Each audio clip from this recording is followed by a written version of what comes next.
Boa tarde a todos. Que Jesus possa estar conosco nesta hora, nos amparando, nos protegendo. Nós iniciamos sexta-feira nesta casa os estudos sobre Jesus, né? No mês de dezembro. Nós vamos estudar um pouco cada lição do livro 7 Minutos com Emmanuel. E a lição 9 é Sirvamos ao Bem, onde ele traz para a gente vários depoimentos, várias biografias, e a gente vai estudar todo esse mês esse livro. E aí, o Haroldo Dutra Dias começa comentando e dizendo para a gente uma frase de João. Como ele começou com João evangelista, um dos apóstolos de Jesus, né, um dos 12 apóstolos de Jesus, a frase é a seguinte: e a luz brilha na treva, e a treva não a reteve. João, na anotação no primeiro capítulo, item 5. Aí eu peguei um pouco da história de João, porque é bom a gente estudar a história, né? O que as pessoas vivenciaram, o que esses espíritos amigos vivenciaram, porque aí a gente coloca para a gente, né, na nossa vida diária. E João Evangelista foi o discípulo que acompanhou o Cristo junto com Maria até o seu desencarne. Na hora da crucificação, ele estava ali junto com Maria, né? Não abandonou o Cristo nem um pouquinho, né? Ele é filho de Zebedeu e de Salomé. A Salomé era um espírito que dignificava a sua casa, era uma mãe zelosa. Ele era irmão de Tiago maior. Então Jesus, quando foi chamou o Tiago e chamou o João. Vem, vamos, né, ser pescadores de almas, né? Não foi assim que Jesus falou com eles. Ele nasceu em Betsaida. Ele assina o Prolegômenos do Livro dos Espíritos. O Livro dos Espíritos tem a parte da introdução, depois vem o Prolegômenos. É ele que escreveu.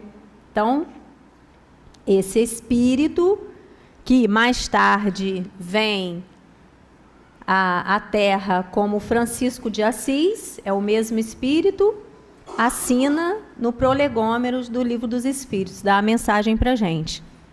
E foi o único que desencarnou de forma natural. Por quê? A maioria foi crucificado, foi decapitado, né, foi perseguido, porque eles seguiram, como orientação de Jesus, a divulgação da Boa Nova, né? Então, muitos foram perseguidos por causa disso. E João Evangelista, ele tinha uma característica assim, de muita brandura, né? De um amor muito intenso, muito puro, muito calmo, tranquilo e fiel ao Cristo. E não só por isso, pela característica dele mesmo, o amor transbordava. Então, a característica dele não permitia também que aqueles que perseguiam os ensinamentos de Jesus o perseguiam também. Então, ele foi o que se salvou aí nessa trajetória dele. Então, de quase 80 anos de vida com Jesus, né, desencarnou quase com 100 anos, mas 80 anos dedicado ao Cristo, né? E tem uma mensagem dele no Evangelho, capítulo 8, item 18. Deixai vir a mim os pequeninos, que ele chama para si não somente as crianças, mas as almas que gravitam nos círculos inferiores, onde a desgraça ignora a esperança. Ele não se refere só às crianças, ele se refere ao adulto em infância intelectual. Quem são esses adultos em infância intelectual? São os escravos, os fracos e os viciosos. Ou seja, somos todos nós que ainda nos ligamos muito mais à matéria, à parte material, do que à parte espiritual. Ainda somos escravos um pouco de tudo isso. E aí ele chama, deixai vir a mim os pequeninos, Porque quando a gente lê essa passagem, a gente acha que são só as crianças. Na verdade, somos todos crianças espirituais, com muito a aprender. E aí, quando ele fala dessa luz, e a luz brilha na treva e a treva não a reteve, Jesus foi a luz que clareou as trevas. Ele indica o caminho, né? Eu sou o caminho, a verdade e a vida. Ele indica. Porque ele fala assim, Jesus foi a luz que clareou as trevas, o clarim matinal que toca a alvorada. Então não tem outro caminho para a gente, né? A gente que ainda está ligado aos vícios, às imperfeições, porque o que complica a vida da gente são as nossas imperfeições. E ele fala para a gente claramente, vem, que tem lugar para todo mundo, vem aprender, vem comigo, na mensagem que ele fala. E aí, falando um pouco de Jesus, eu coloquei essa figura de Jesus sozinho, porque na lição, o Haroldo, no comentário da lição, comenta que Jesus estava sempre, apesar de rodeado por uma multidão, ele estava sozinho. Por quê? A diferença, né, no patamar evolutivo era muito grande, apesar dele aceitar pelo Pai, né, de ser o governador do planeta, de vir ensinar a gente, a distância era muito grande. Então ele estava sempre sozinho à frente do mundo vasto. O que significa isso? Todas as vezes que a gente resolve sair de nós mesmos, melhorar as nossas imperfeições, modificar as nossas atitudes, a gente também fica sozinho. Diante do mundo vasto, diante do mundo material. Como nos sentimos? Não, vou voltar para lá porque eu estou me sentindo sozinho. Porque automaticamente você se afasta de algumas coisas. E quando você se afasta, as pessoas acham que você quer ser melhor do que os outros. É porque você já está dando um outro direcionamento à sua vida. Então, por isso que ele fala que Jesus estava sozinho. Na verdade, não estava nada sozinho, ele estava bem acompanhado, né? Mas ele se sentia um pouco, às vezes, sozinho, por conta dessa obediência ao Pai, né? Ele colocava sempre acima a sua missão, a sua tarefa e, principalmente, a sua exemplificação. Porque a exemplificação, ele diz na lição, ele alicerça o ensinamento com a sua atitude. Ou seja, é a sua atitude, é o seu exemplo que vai alicerçar o que você aprendeu. De nada adianta estarmos aqui nós aprendendo o Evangelho, aprendendo as lições de Jesus, se a gente sai e continua da mesma forma. E quando a gente começa a mudar, a gente começa a ter um desconforto. Vocês concordam? Mas só que Jesus já estava no outro patamar, o importante para ele era essa exemplificação. Então, não se prevaleceu da sua superioridade moral para humilhar ou ferir ninguém, sempre buscou ao bem, acima de todas as preocupações, e era o governador espiritual do nosso planeta. Então, como disse a Simone na lição, Emmanuel diz assim, nessa lição, quem ama em Cristo Jesus, guarda confiança em Deus, é feliz na renúncia e sabe alimentar-se de esperança. Ou seja, quem ama verdadeiramente se entrega. Se entrega porque sabe que é ali o caminho. Porque sabe que é ali a forma que a gente tem de modificar. Outra coisa que ele fala, o aprendiz sincero do Evangelho não se irrita, nem reconhece a derrota nas lutas edificantes, porque compreende o desânimo por falta de oportunidade. Olha só que coisa séria, gente. Né? A gente deixa escapar a oportunidade pela preguiça, pelo desânimo. Às vezes uma oportunidade, né, na vida da gente, a gente deixa escapar. Então, ele convida a gente a servir. O que é servir? É sair de nós mesmos. Porque toda vez que a gente serve, a gente tem que dar um passo. A gente tem que deixar algumas coisas que a gente gosta, né? Principalmente aquilo que nos prende, que são as nossas paixões, né? Aquilo que a gente gosta em excesso às vezes, para poder servir um pouco. Na verdade, a gente não está servindo, a gente está se edificando, a gente está melhorando, a gente está aprendendo, que é o objetivo da encarnação. E aí, Jesus, como governador do nosso planeta, tinha a responsabilidade pela formação, como governador. Mas ele tinha também que atender os desígnios do Pai. Então, isso se chama obediência. Então, tinha muitos espíritos com ele para essa formação do planeta, né? E ele no caminho reto, não é isso? E pediu a gente o quê? Vamos.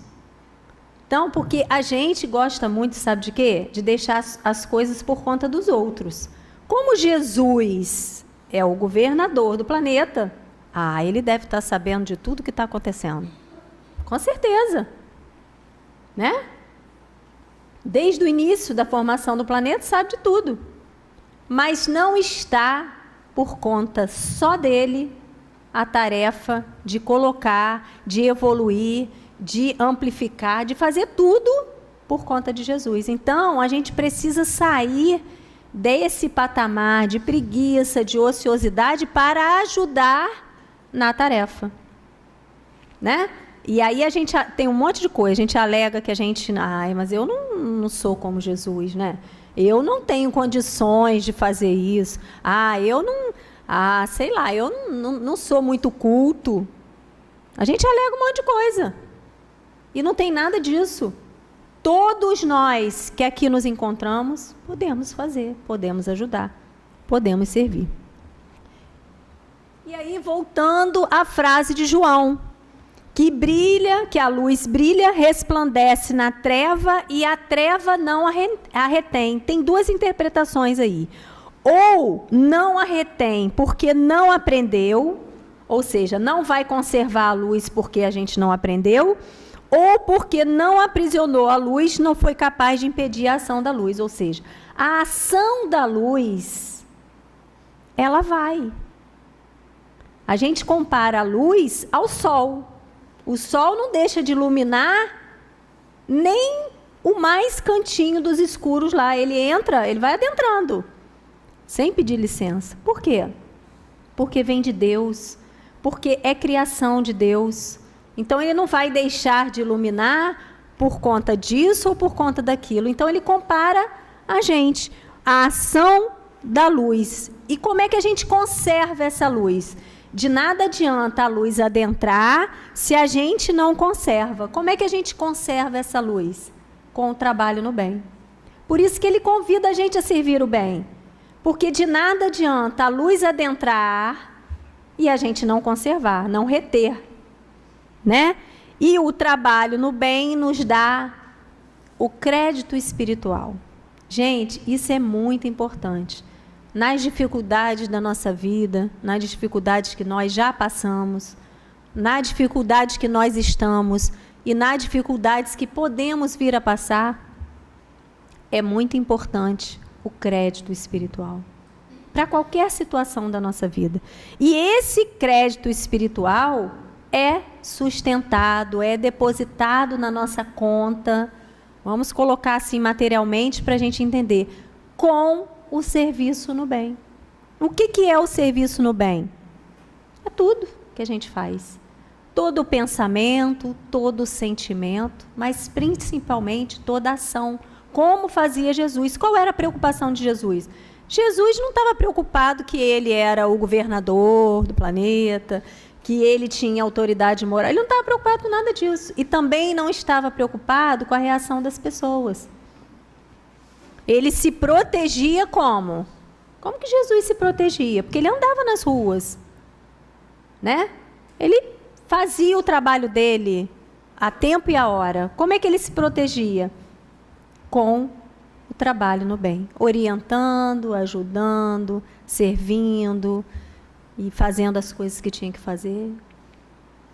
O trabalho no bem é que sustenta. E aí ele fala na lição também que esse trabalho sutil e pacífico da luz, mas tem uma advertência. Basta um leve sopro do vento para extingui-la. O que acontece quando a gente faz? A coisa se apaga, né? Por quê? Por falta de perseverança. Então, de nada adianta nos empolgarmos, porque às vezes quando a gente conhece o trabalho, quando a gente conhece os ensinamentos de Jesus, a gente se empolga. Mas aquilo vai murchando. Por quê? Porque a gente não retém. Com a nossa perseverança, com a nossa vontade, né? Com a nossa determinação. Então, ele faz uma advertência, né? Para o orai e vigiai, que é a chama da verdade. Assim como a luz, a verdade também. Se mostra em todos os lugares a verdade. Por que a gente não vê a verdade? Porque a gente ainda está envolvido com as ilusões da vida, né? E aí não clareia, de tal forma como os espíritos superiores e amigos querem para a gente. Porque querem tudo claro, tá tudo claro, tá tudo... Mas a gente se envolve... Não, para aí, não é bem assim. A gente vai se envolvendo de acordo com o nosso patamar evolutivo e de acordo com as nossas questões. E ele fala assim, a luz não discute, não polemiza, não disputa, não entra em querelas inúteis, não diminui, não ofende, respeita as consciências. A luz simplesmente resplandece. Ou seja, o trabalho da luz é atravessar as trevas, a escuridão. Esse é o trabalho dele. Ele está fazendo. A luz está fazendo o trabalho dela, né? Mas precisa também da colaboração da gente no vigiar e orar. De nada adianta a gente ter os recursos, os ensinamentos de Jesus, né? Ter o exemplo, que é o melhor de Jesus, né? Porque ele não só ensinou, como exemplificou. E a gente ficar deixando as coisas do jeito que está. De nada vai adiantar, né? Como que eu vou fazer? De nada adianta. E aí, Jesus também buscava o bem, sempre, nas situações e nas criaturas. Ou seja, tudo junto e misturado também, né, gente? Porque as situações, as criaturas estão envolvidas. E as criaturas estão envolvidas nas situações. Mas eu separei para a gente poder estudar, assim, didaticamente. Então, nas situações, ele não perdeu tempo em reprovações descabidas. Porque eu... Vou botar tudo logo. Não perdeu tempo com reprovações descabidas. E é o que a gente mais faz. Às vezes, numa determinada situação, primeiro a gente reprova, a gente julga. E às vezes a gente perde a oportunidade de ajudar. Uma situação que Jesus servia ao bem da mulher adúltera, né? O que aconteceu com a mulher adúltera? Todo mundo, aquele alvoroço da mulher adúltera, foi levar a mulher adúltera para Jesus. O que Jesus falou? O que ele falou? Nada. No primeiro momento, ele não falou nada. Ele abaixou a cabeça e foi escrever na areia. Não foi isso que ele fez? Ele não falou nada. A situação, todo mundo tem que apedrejar, tem que fazer, tem que acontecer. Ele ficou quieto, escrevendo na areia. Primeiro saíram os mais velhos, depois saiu mais algumas pessoas, foram se afastando com o silêncio de Jesus. Depois ele levantou e falou: aquele que tiver sem pecado, que atire a primeira pedra. Saiu todo mundo. Então, nessa situação e em tantas outras, ele não perdeu a oportunidade de quê? Ensinar. Pegou a situação em si, que já estava instalada, e ensinou. Depois ele chamou a mulher, vá e não peques mais. Né? Então, a situação já estava instalada. De que adianta a gente reprovar, entrar em discussão, polemizar, discutir, se a situação já está instalada? Segunda situação, não se confiou a polêmicas inúteis. Na questão das criaturas, temos o exemplo de Maria de Magdala, que até o final dos seus dias era reprovada porque ela resolveu seguir um outro caminho. Mesmo depois que ela abandonou tudo, vendeu tudo, todos os seus bens, quando Jesus apareceu, que ela foi correndo contar aos discípulos, o que eles falaram? Será? Todos pensaram a mesma coisa. Será que Jesus ia aparecer logo para Maria de Magdala? Então é esse o nosso pensamento diário, gente. Quando a gente olha uma situação, a gente já julga, a gente já quer se intrometer na situação, a gente quer polemizar, isso não resolve a situação. Porque se resolvesse, ainda estava bom. Mas muitas vezes não resolve. E a gente entra em conflito, não com as pessoas, mas entra em conflito com a gente mesmo. Isso prejudica a nossa saúde, prejudica o nosso relacionamento, prejudica a nossa existência. Outra situação foi a de Lázaro. Lázaro era bem financeiramente, né? Fazia lá o azeite, tinha as ovelhas. Para a época ele era bem, né, afortunado, vamos dizer assim. E aí, mas ele era muito amigo de Jesus, muito amigo. Quando Jesus ia para o lado da casa de Lázaro, ele se instalava ali. E isso era uma alegria, porque Lázaro adorava Jesus, Marta, Maria, suas irmãs também.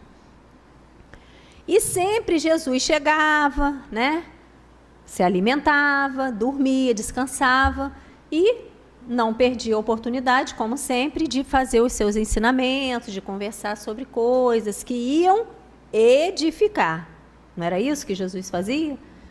E quando Jesus saía da casa dele, ele falava assim: eu não tenho tempo, não tenho muito tempo para te seguir, mas toma aqui um recursozinho para ajudar, né?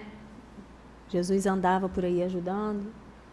Jesus não pegava e pedia para dar a Judas, que Judas era o tesoureiro. Ele sempre fazia isso, de costume. Bom, quando aconteceu dele desencarnar, Jesus estava bem longe. Marta e Maria ficaram desesperadas. Todo mundo mais ou menos conhece a história de Lázaro, eu estou resumindo. E aí o pensamento estava ligado, né? Jesus veio com toda a calma, todo mundo desesperado, todo mundo, nossa, se Jesus estivesse aqui, Lázaro não tinha desencarnado, e aquela polêmica toda, porque a gente adora, né? Fazer um alvoroço, né? Um alvoroço, e ele tranquilizando o pessoal, calma, não chegou a hora.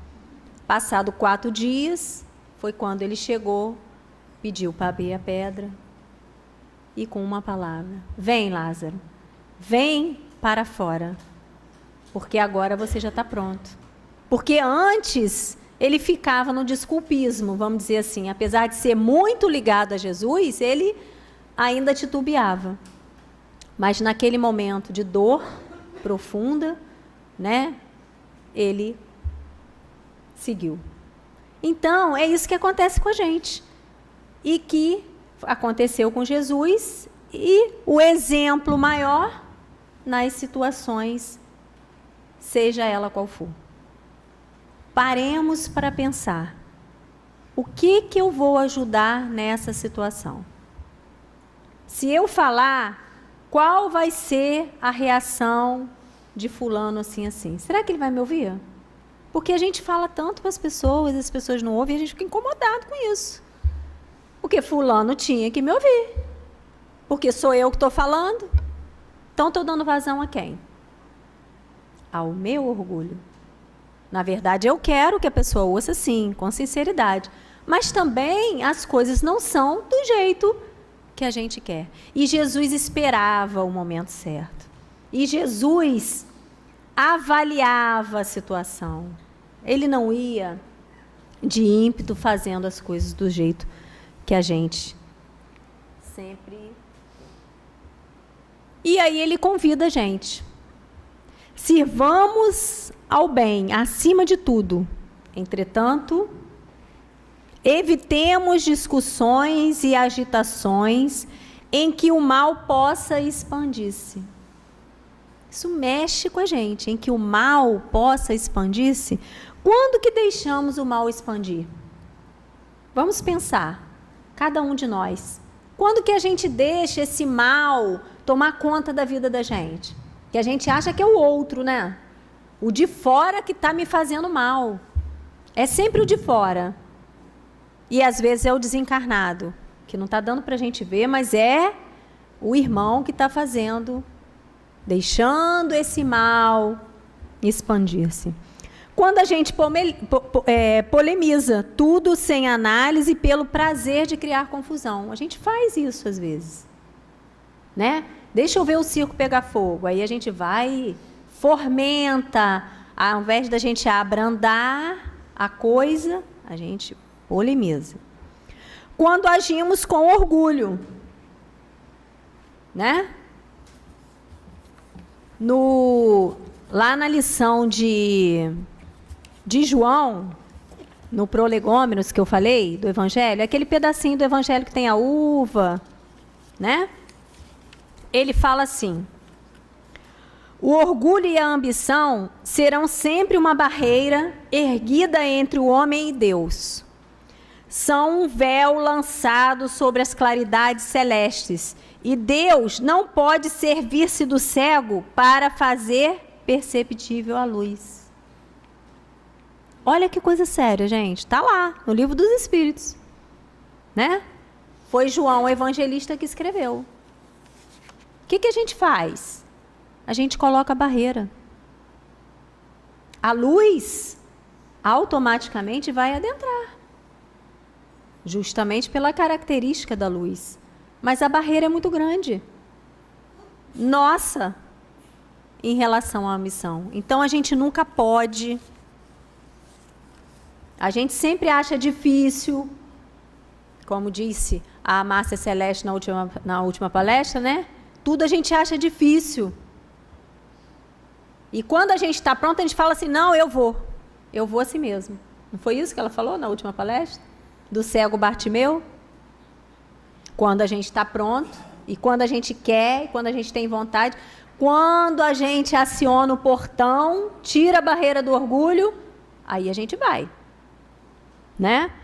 Quando damos mais importância às coisas do mundo, às sensações, a gente deixa o mal se expandir na vida da gente. Porque olha o prato da balança. Tem equilíbrio. Muito para lá, pouco para cá. Muito na parte intelectual, nas coisas do mundo, e pouco na parte moral. Aí fica o pássaro, né? Capenga. Quando a gente se ilude, quando a ilusão do mundo, das coisas do mundo, a gente fica iludido. E aí, a cegueira que ele fala aqui no Prolegômenos. A gente não quer ver. Ele está mostrando. Está tudo à mostra. A gente é que não quer ver. E quando a gente acredita mais nos conselhos dos outros do que no Evangelho. Não tem remédio melhor do que o Evangelho. Não tem. Não existe. Por quê? Ele vai me dar o conselho correto. Eu posso até não seguir. Tá? Mas eu sei que ali é a verdade. É a luz. É o que vai abastecer. Então, aonde eu vou buscar o recurso? No Evangelho. Claro que o conselho dos outros a gente pode ouvir. Não tem problema a gente ouvir. Mas cadê o crivo nosso? Como é que a gente está sustentando isso dentro do nosso mundo íntimo? Que é o tema do encontro. Fazer a propagandazinha, né? Dia 17, encontro com Jesus, moradas íntimas, né? Há muitas moradas na casa do Pai. Como é que a gente vai sustentar esse mundo íntimo nosso? Fazendo o bem. Ah, porque fulano assim, fez isso, fez aquilo, e teve um monte de atitude errada, é orgulhosa, né? Mas se ela está fazendo tudo isso, mas está no esforço de melhorar e está fazendo bem, então ela está no caminho certo. Buscando recurso no Evangelho. Porque não vai adiantar a gente ficar por aí falando um monte de coisa e nem acusando as pessoas. Porque, na verdade, quando a gente está acusando as pessoas, a gente está fugindo de olhar para a gente. Essa é a grande realidade. E aí a gente deixa o mal se expandir.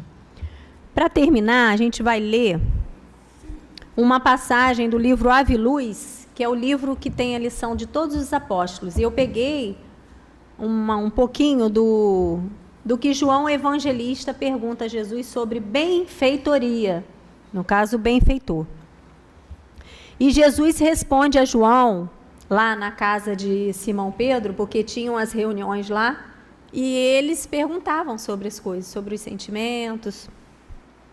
E Jesus responde assim: benfeitor verdadeiro é aquele que somente faz o bem pelo bem, constantemente. Ou seja, toda hora. Né? Não queiras particularizar benefícios em canto algum, nem procures mostrar aos outros que tais e quais são donos de maior sabedoria. O saber total está em Deus. A verdade absoluta está em Deus. E o amor, na sua pureza incomparável, somente Deus o possui.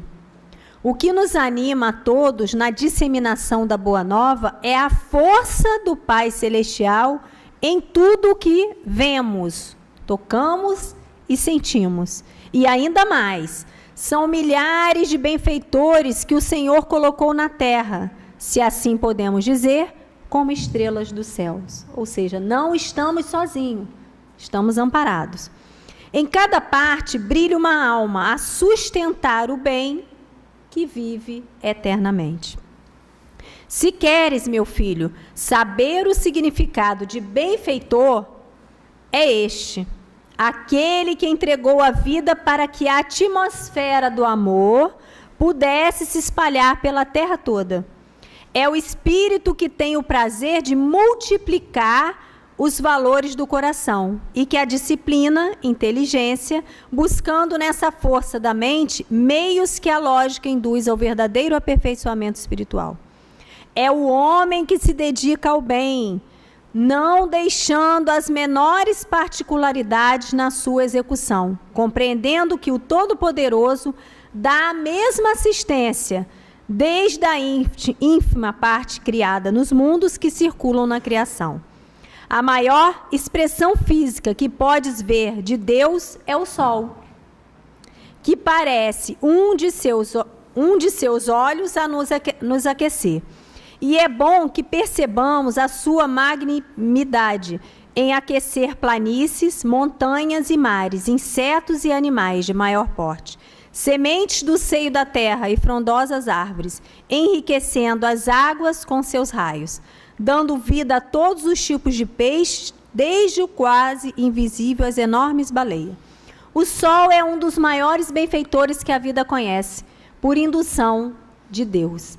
Ele faz parte da sequência do amor universal. Se meditas sobre essas coisas que a caridade nos alerta e a razão nos propõe, encontrarás outras fontes de benefícios que vêm da parte do Senhor, do universo, por bondade daquela luz imortal.